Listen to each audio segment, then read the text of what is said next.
여러분 안녕하세요. 항공 우주전의 세계 두 번째 시간입니다. 지난 시간에는 라이트 형제가 동력 항공기를 개발해서 미 육군성에 납품 계약까지 하는 과정을 살펴보았습니다. 이 시간에는 제1차 세계대전과 항공력의 역할에 관해서 살펴보도록 하겠습니다. 제1차 세계대전은 유럽 전역을 휩쓸었던 아주 처절했던 전쟁이죠. 거기에선 엄청나게 사상자들이 나왔던 그런 전쟁입니다. The Great War라고 그럽니다. 왜냐하면 유럽에 있는 거의 모든 나라들이 전장에 개입을 해서 전쟁을 수행했던 그런 전쟁이거든요. 그 전쟁에 항공기가 투입되게 됐던 겁니다.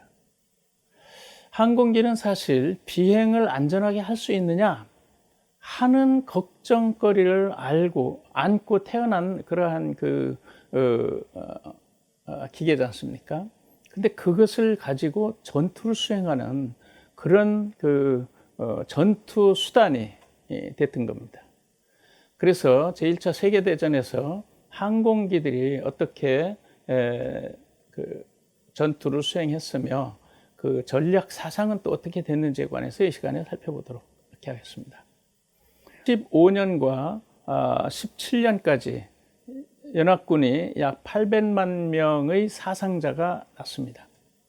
그것을 보면은 1914년 11월 서부전선에서 약 2.5km를 공방하면서 일어난 피해, 또 발칸에서 4제곱마일의 연합군이 점령하면서 입었던 피해, 또 러시아의 폴란드 유실, 그 당시에 폴란드는 분할이 돼서 러시아의 일부 속해 있었거든요. 그것이 폴란드로 넘어가는 그런 과정.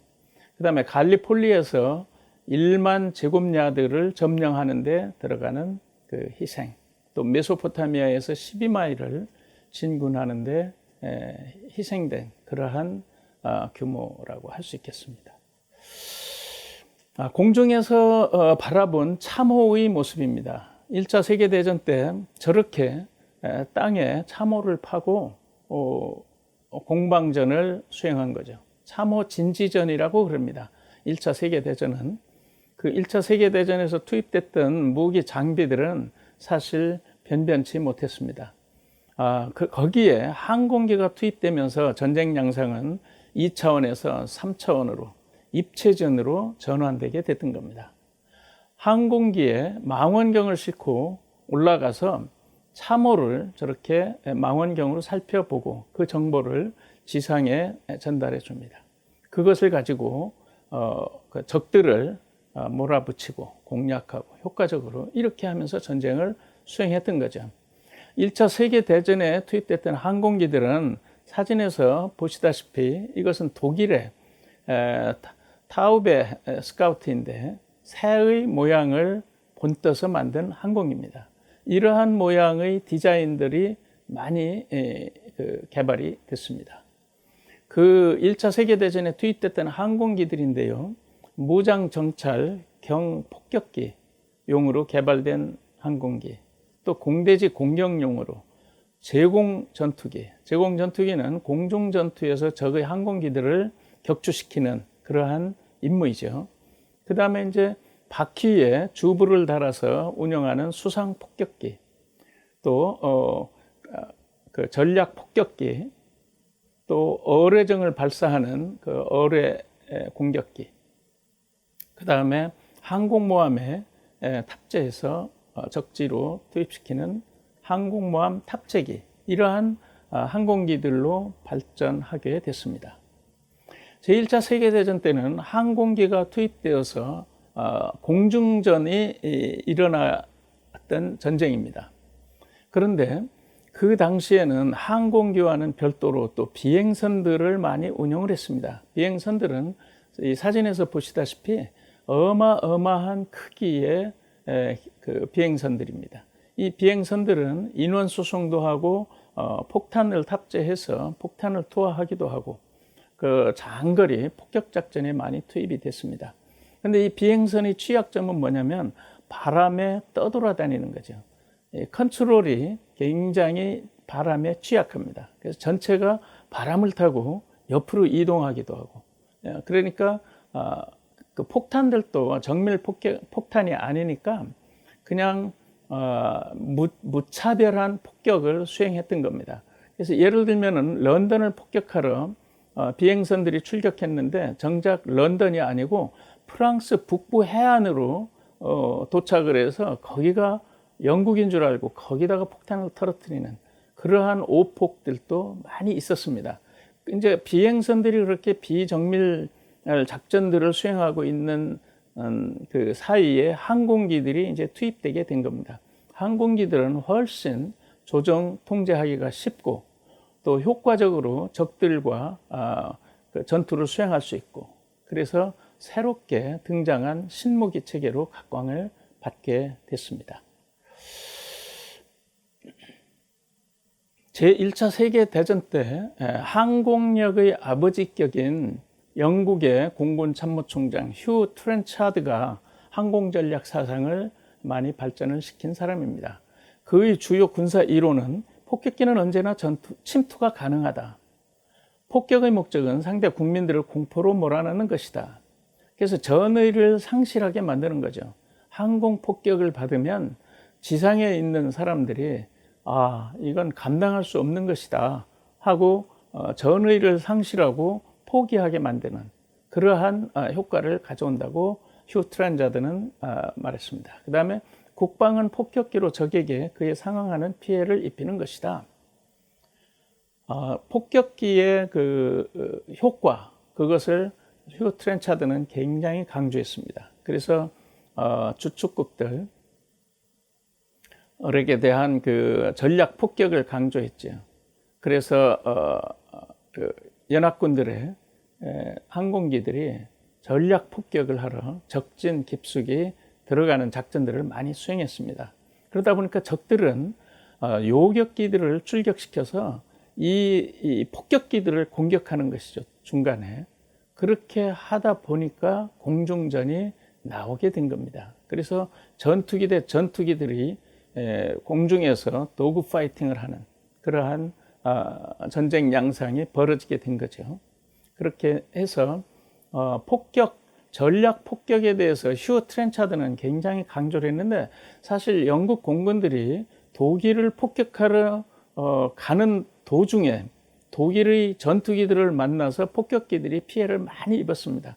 그래서 휴 트렌차드와 같이 쌍벽을 이뤘던 존 슬래서 장군은 전략 폭격 작전 개념이 그게 아군의 피해를 너무 많이 발생시키니 그렇게 하지 그 전략이 좋은 전략이 아니다라고 했습니다. 그런데 휴 트렌차드는 참모총장이니까 최종 결심을 하는 사람이죠. 10년간 참모총장으로 있으면서 전략 폭격을 지속 유지를 했습니다. 그래서 영국 공군은 사실은 전략 폭격 작전 수행하느라고 엄청난 희생을 감수하게 됐습니다. 그 대신에 전략 폭격의 규모나 이런 것들이 워낙 크다 보니까 적들의 사기를 꺾고 또 전투력을 말살시키는 그러한 효과는 가져오게 됐습니다. 새로운 전쟁 양상이 등장한 것이죠. 항공기가 전투에 투입됨으로써. 그래서 적대감, 비적대감의 차이는 오늘날 이론과 실제에서 더 이상 받아들일 수 없다. 실제로 나라가 전쟁에 처하면 모든 국민들이 그 전쟁의 일부가 된다. 군인은 총을 들고 나서고 여성들은 공장에서 폭탄을 제조하며 농부들은 농사를 짓고 과학자들은 실험실에서 실험을 한다. 실제로 오늘날의 공격은 국민들 모두에게 미치기 때문에 그 전쟁은 그러한 저가 구분 또는 국민들과 군인들을 구분할 수 없게 이렇게 만드는 것이죠. 그것은 참호가 가장 안전한 것으로 보이기도 했습니다. 1차 세계대전 때는 참호 진지전이라고 그랬잖아요. 그래서 참호 속에서 숨어서 싸우는데 항공기들이 출현함으로써 그 참호 진지전들이 굉장한 타격을 입게 됩니다. 참호마다 지붕을 씌울 수는 없지 않습니까? 그러한 그 전쟁 양상 변화가 있었습니다. 이태리의 그 육군 준장인데 줄리오 두해 장군은 일찍부터 항공력에 대한 그 선호도, 항공력에 대한 신뢰, 항공력에 대한 그러한 아주 높은 평가, 이것들을 하게 됐습니다. 그래서 줄리오 드해는 영국의 휴 트렌차드 못지않게 항공력 찬양가로서 활약을 했는데, 이태리 군들이 1차 세계대전 때 엄청나게 몰살당하는 그러한 전투가 있었습니다. 그게 갈리폴리 전투인데요. 거기에서 이태리군 30만 명이 몰살당했습니다. 그 전쟁을 그렇게 수행하면 안 된다고 줄리오 드해는 항공력을 투입해야 된다고 주장을 했는데, 국방지도부가 그것을 수용하지 않았죠. 그래서 그 갈리폴리 전투에서 이태리군은 30만 명이 한 번에 몰살당하는 그러한 참혹한 패배를 해야 했습니다. 그래서 그 줄리오 드해는 자기 주장이 받아들여지지 않으니까 국방 지도부에 대해서 회의를 느꼈고 퇴직을 해서 책을 썼습니다. 그것이 The Command of the Air입니다. 1921년에 출판을 했는데, 거기에서 줄리오 드해는 일반적으로 공습은 직접 표적들을 가격한다. 평시에는 상업 및 산업 중심 시설들을 주요 건물, 개인 또는 공공 건물들, 교통 중심지, 그리고 민간 구역, 이런 것들을 파괴하기 위해서 세 종류의 폭탄이 필요한데, 폭발력, 화염, 독가스, 이 세 종류의 폭탄을 각각 필요에 따라서 사용될 수 있다라고 The Command of the Air에서 기술을 하고 있습니다. 또 줄리오 드해는 방공포의 그 효용 가치에 대해서 평가절하를 했습니다. 그래서 비행 중인 항공기를 방해하기 위해 지상의 인간이 할 수 있는 것은 아무것도 없다. 항공기는 3차원에서 자유롭게 움직이기 때문이다. 항공력을 그만큼 높이 평가했습니다. 오늘날 방공포의 역할은 사실은 아주 지대하지요.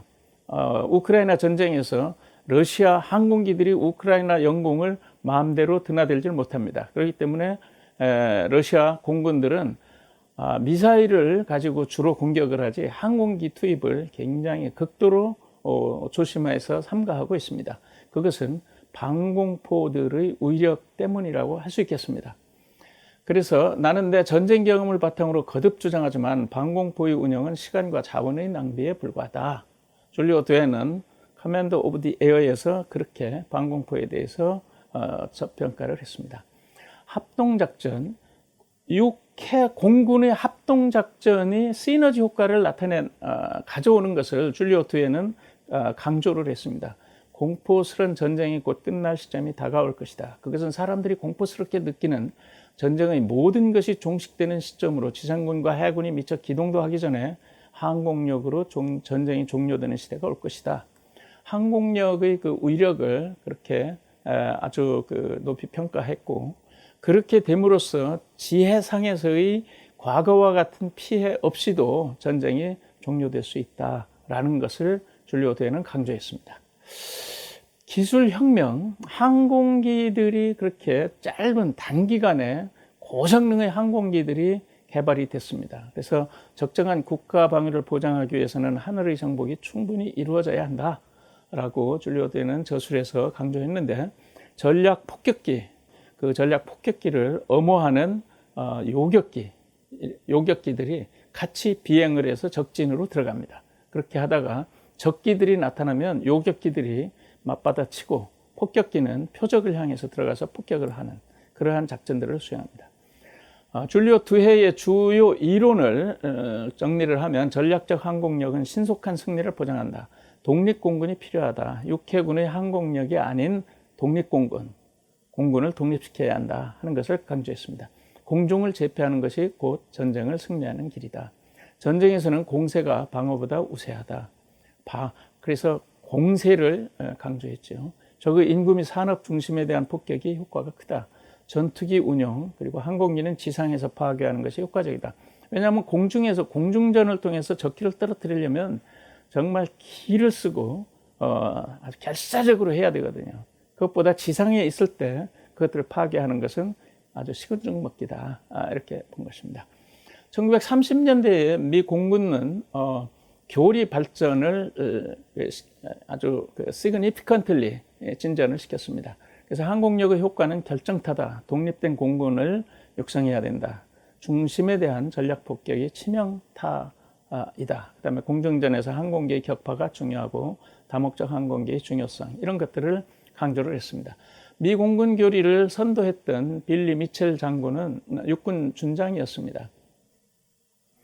그런데 항공력에 매료돼서 항공력을 강조하다 보니까 국방 지도부, 주로 육군과 해군으로 구성된 국방 지도부의 미움을 사게 됐고, 야중에는 경론을 벌리다가 빌리 미첼 장군이 화가 나니까 국방 지도부를 아주 스튜피드라고 욕까지 하고 그랬습니다. 그래서 국방 지도부가 빌리 미첼 장군을 국방 지도부를 모독한 죄다 그래서 군법회의에 회부해서 1등병으로 강등시켜서 강제 전역을 시켰습니다.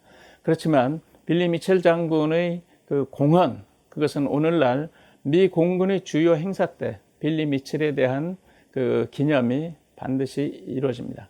그리고 빌리 미첼 장군 탄생 100주년 기념 때는 군용 항공기만이 아니고 민간 항공 이카오까지 전부 빌리 미첼 장군을 기리고 그런 행사를 했습니다. 그래서 항공력의 선교자로 추앙받고 있습니다.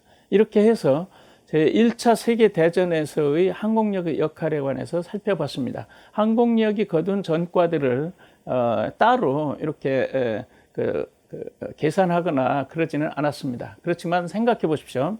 제1차 세계대전은 참호 진지전입니다. 그 참호 진지전에 항공기가 등장했습니다. 참호 진지가 얼마나 효과가 있었겠습니까? 하늘에서 던지는 폭탄과 수류탄 이런 것들에 의해서 참호는 무방비 상태에 빠지게 된 겁니다. 그래서 항공기의 출현은 전세를 결정하는 결정타가 됐습니다. 이렇게 해서 제1차 세계대전에서의 항공력에 관한 사항을 살펴보았습니다. 다음 시간에는 제2차 세계대전에서의 항공력에 관해서 살펴보도록 하겠습니다. 여러분 수강하시느라고 수고하셨습니다. 감사합니다.